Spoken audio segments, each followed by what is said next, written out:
بەردەوامیە کۆمبوونên ئێکەتیان نیشتیمانیە کوردستان لەگەڵ لایەنên سیاسیên هەرێما کوردستانیش بۆ چارەسەرکردنا قەیرانên هەرێمێ و کارەکردنا پەرلەمانی و لەگنێزیکردنا لایەنên سیاسی دبنە هێمایە گەشتبینیە لەجەم هاوڵاتی و چاودێرên سیاسیên پارێزگەها دهۆک. ئەوانش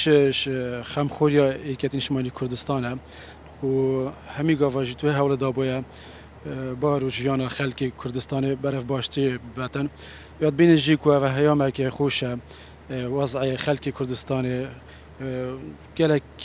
lawaz bûye ber hêndê jî hemî gava dest pêşxerî kirîne ku vê wezî biguhorîtin berev baştir ve Kurdistanê jî di hindek cara dibînî kesek an layenek reş hizir diket kesekê dîtirê layenekê dîtirê ji spî hizir biketin belku yeketî hatiye wan hevdû layena bigehîn teyek wan layena nêzîkeyek biketin ku pêtevî hindek rengê dijî hebe. Yeketî Niştimanî Kurdistan saha Iraqê da we dewrekî bala wê hey û em lêre ji destxweşî lêketiyê dikeyn û ke hemû hewl û koşiyê wê ew ne ke navmala Kurd rêk pêxîtin ve Yeketî Niştimanî Kurdistan ew çendîn cewlene jî seredana hemû layenê siyasî diketin û bo ew hemû pêk we bibne yek û yek deng û yek reng û yek helwêz bin. Her destpêka durustbûna van qeyranê Herêma Kurdistanê durustbûn Yeketî Niştimanî Kurdistan bi rastî helwestekî gelek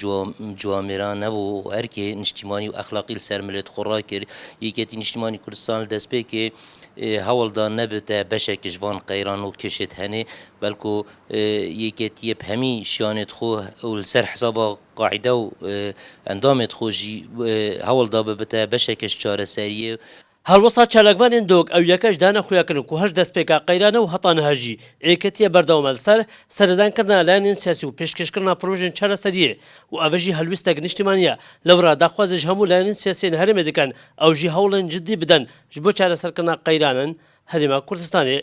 شێروان خدر کورسات نیوز دهۆک.